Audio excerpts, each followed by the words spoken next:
प्रश्न छ, जति राम्रो गरे पनि अब्जस पाइन्छ, आलोचना पाइन्छ। यो अब्जस दिने मानिसहरूको सामना कसरी गर्ने?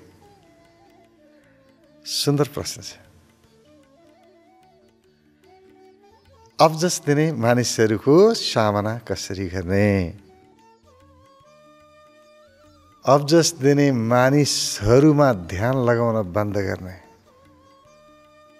अब्जसमा ध्यान लगाउन बन्द गर्ने, जसमा ध्यान लगाउन सुरु गर्ने। अब्जस लगाउने व्यक्तिको गल्ती होइन, गल्ती आफ्नो हो, विचार गरौँ। किनभने यहाँ अब्जस दिने थोरै छन्, जस दिने धेरै छन्।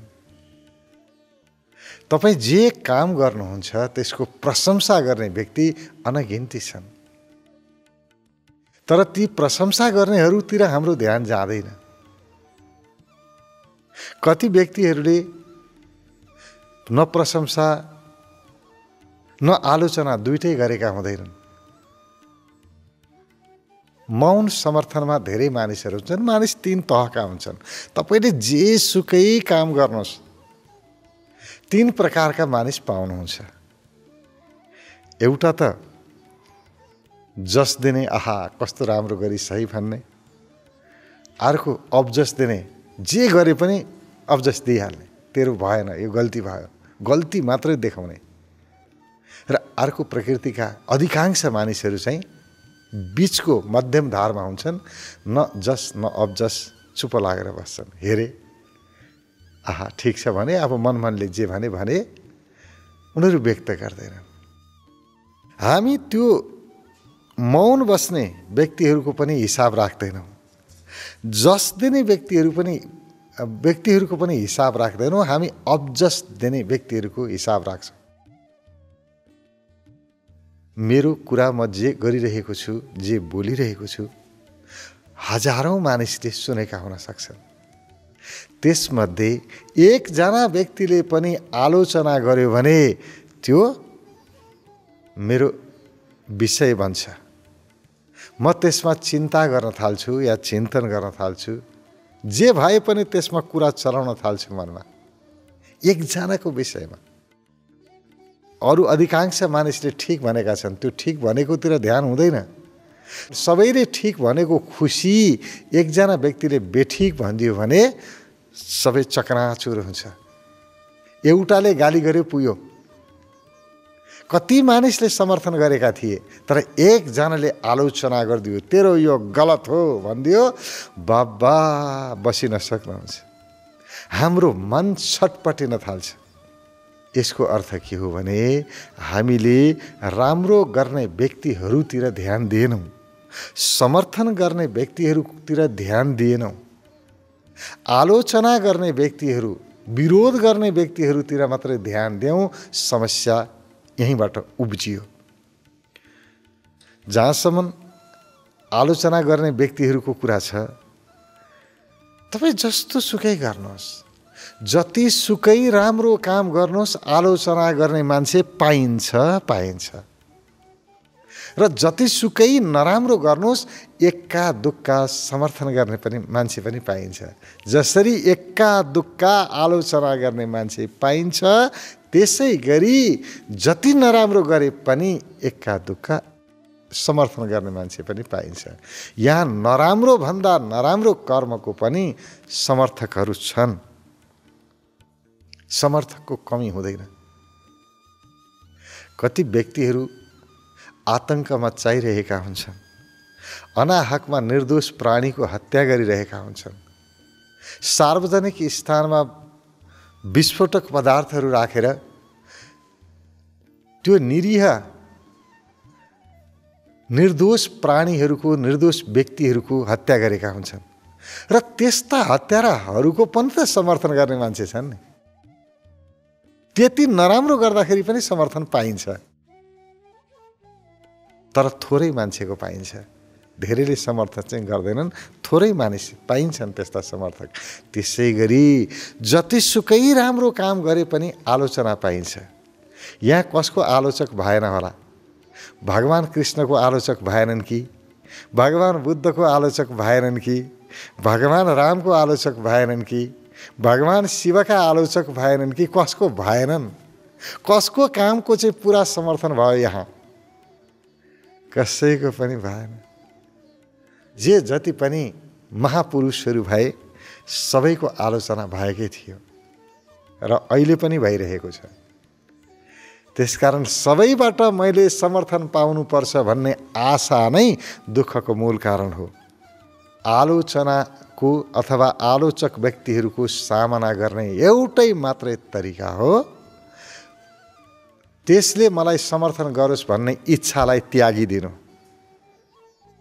उसबाट आलोचना नै आउँछ भन्ने अपेक्षा राख्नु, उसबाट प्रशंसा आउँछ भन्ने अपेक्षा नराख्नु, किनभने जोमा जे छ त्यही नै दिन्छ। कागतीबाट गुलियोको आशा गऱ्यौँ भने त्यो आशा पुरा होला र? त्यस्तै हो, कुनै व्यक्ति हुन्छ नै आलोचक, उसको त्यो स्वभावै त्यस्तै हुन्छ, जहाँ पनि खोट खोज्ने। जति राम्रो गरे पनि त्यो राम्रो देख्दैन उसले, त्यो गल्ती कोट्याउँदै हिँड्छ, खोट मात्रै देख्छ। त्यसको स्वभावै त्यस्तै हो, त्यो कागती नै हो, त्यो गुलियो हुँदैन। त्यो त हुन्छ अमिलो, त्यो पिरो नै हुन्छ, खुर्सानी हो। उसको स्वभाव बुझौँ। बिचारो स्वभाव अनुसारको काम गर्यो नि उसले, उसलाई के को दोष दिने, के को गल्ती उसको? जसको जस्तो स्वभाव छ त्यही गर्छ। जस्तो विचार मनमा उस्तै संसार देखिन्छ। जति कलम फेरे पनि कुरा मनकै लेखिन्छ। जस्तो विचार मनमा उस्तै संसार देखिन्छ। जस्तो विचार उसको मनमा छ उसले अरूलाई त्यस्तै देख्छ। आफू जस्तो अरू उस्तै। ऊ आफूभित्र आलोचना भरिएको छ, हरेक व्यक्तिलाई त्यसैको पात्र बनाउँछ, आलोचक बनाइरहेको हुन्छ। त्यसकारण अरूको पछाडि नलागौँ।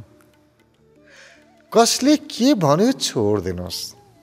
तपाईको कर्ममा, तपाईले गरेका कामहरूमा कसले आलोचना गर्यो, कसले समर्थन गर्यो, यो कुरालाई बिल्कुल छोडिदिनुहोस्। तपाईले के गर्नुभयो त्यो चाहिँ हेर्नुहोस्।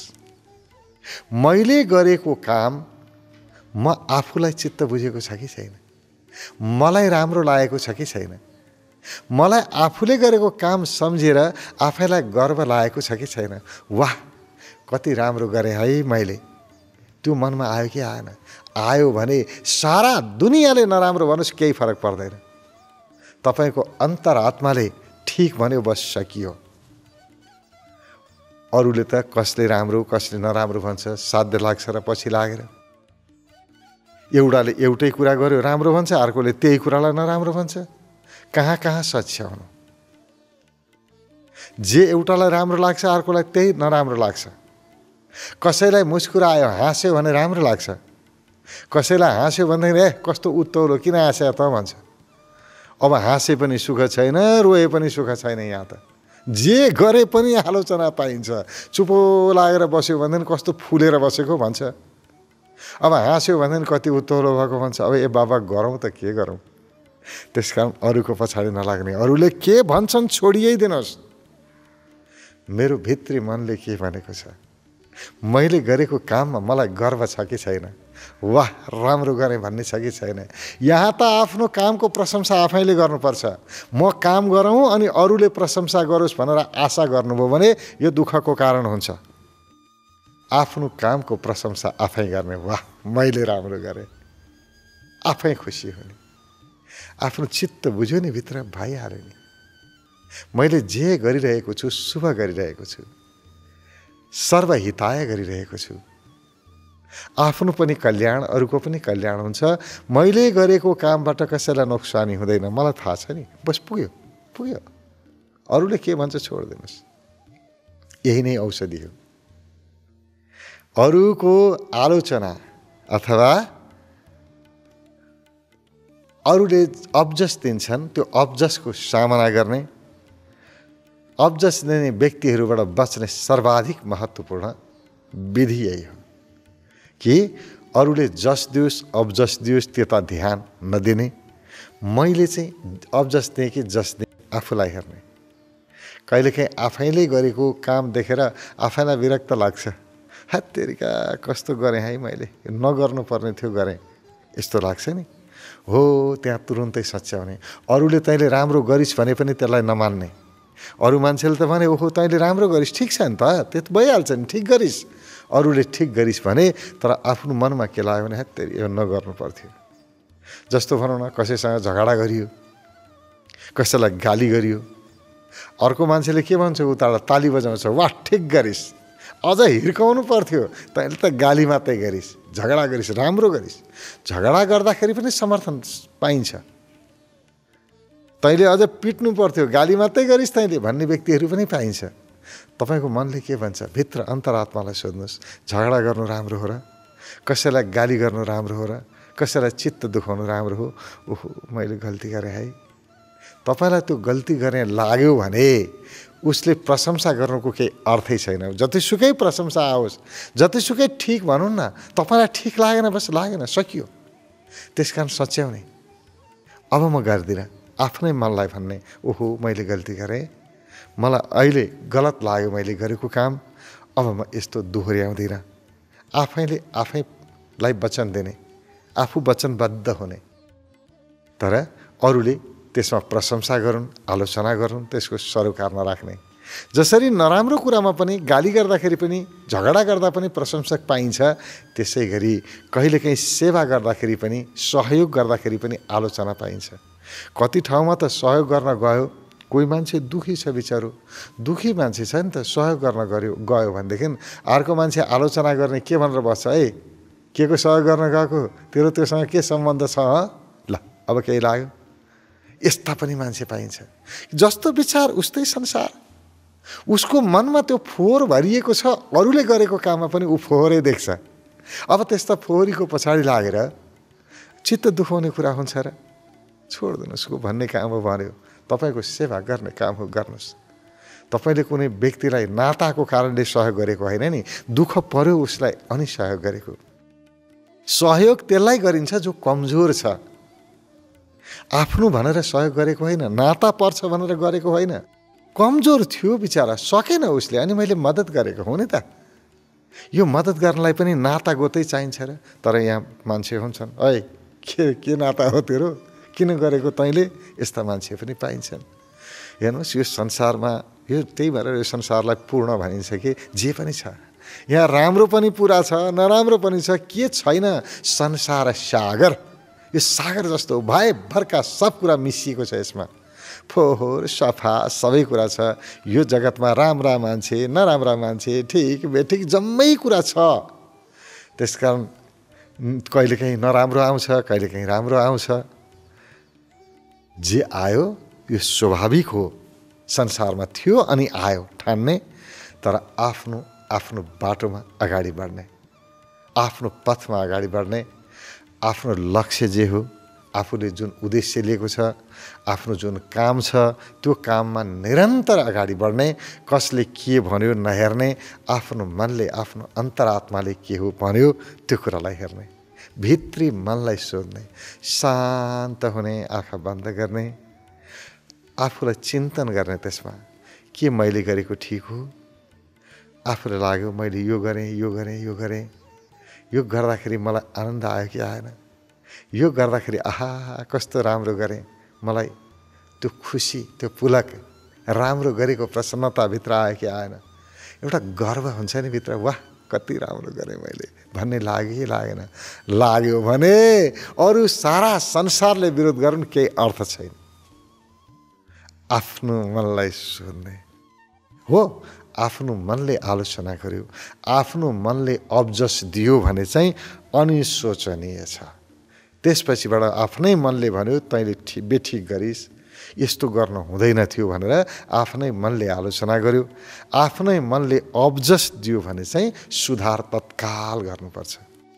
होइन भने त्यो आफ्नो मनले पनि कतिखेर त्यो सुधार गर्न खोज्छ अथवा अब्जस देखाउँछ भने, जस्तो भनौँ न हामी कुनै काम गरिरहेका छौँ, कसैले आलोचना गर्यो, ए बाबा यो काम त तैँले गरे मिलेन नि, यस्तो नगर्नु पर्थ्यो, यसरी गरे भए हुन्थ्यो भनेर उसले भन्यो, भन्दाखेरि तपाईँको मनमा हुन्छ नि त, ओहो यसले भनेको कुरा ठिक हो कि होइन? तपाईँ त्यहाँ अनुसन्धान गर्नुहुन्छ र तपाईँलाई लाग्यो हो हो हो हो है यसले भनेको कुरा ठिक हो, किनभने मैले यसो गरे भएदेखि अझ राम्रो हुन सक्थ्यो, यहाँनिर मैले त्रुटि गरेकै हो भन्ने आफूलाई लाग्यो भने उसलाई धन्यवाद दिने, तत्क्षण सच्याउने होइन। अनावश्यक कति मान्छेहरू के हुन्छन् भने त्यो डाहा हुन्छ नि, एउटा अरूको प्रगति देख्न नसक्ने यस्तो प्रवृत्तिका मान्छेहरूले चाहिँ अनावश्यक आलोचना गरिरहेका हुन्छन्। त्यस्तो त पटक्कै ध्यान नदिने, यो उसको स्वभाव हो, बिचरा भित्र त्यही छ, त्यही उकेल्यो, के गर्ने त, भित्र जस्तो छ त्यस्तै बाहिर आउने न हो।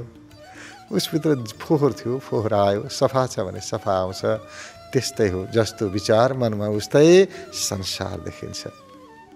यो कुरा सोच्ने, आफ्नो व्यवस्थापन आफू गर्ने, आफ्नो आलोचना गर्ने, मानिसहरूको सामना गर्ने यही सुन्दर तरिका हो।